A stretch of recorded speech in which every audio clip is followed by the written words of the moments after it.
Hello everyone, আমার হাতে দেখতে পাচ্ছেন একটা টাইমিং চেন।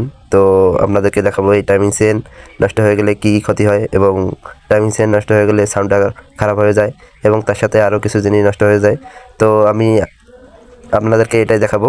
তো বাইকের চেনটা নষ্ট হয়ে গেছে, অনেকটাই নষ্ট হয়ে গেছে। তো চেনটা নষ্ট হয়ে যাওয়ার কারণে যে প্লাগের বুশটা আছে এই বুশটাতেও লেগে গিয়েছে, যার জন্য বুশটা ক্ষয় হয়ে গেছে।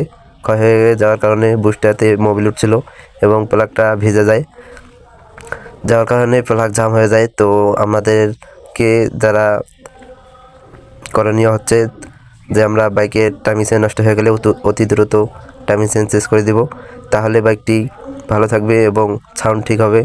তো আপনাদের বাইকে যারা এরকম সাউন্ড খারাপ হয়ে যায় এবং কি সাউন্ড নষ্ট হয়ে যায়, তো আমরা অতি দ্রুত টাইমিং চেনটা চেঞ্জ করে নেব, তাহলে বাইকটি ভালো থাকবে এই কাম্য করে।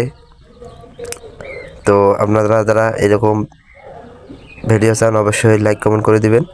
আর আপনাদের বাইক আমরা সুরক্ষা দিয়ে থাকি। আসসালামু আলাইকুম, ভালো থাকবেন।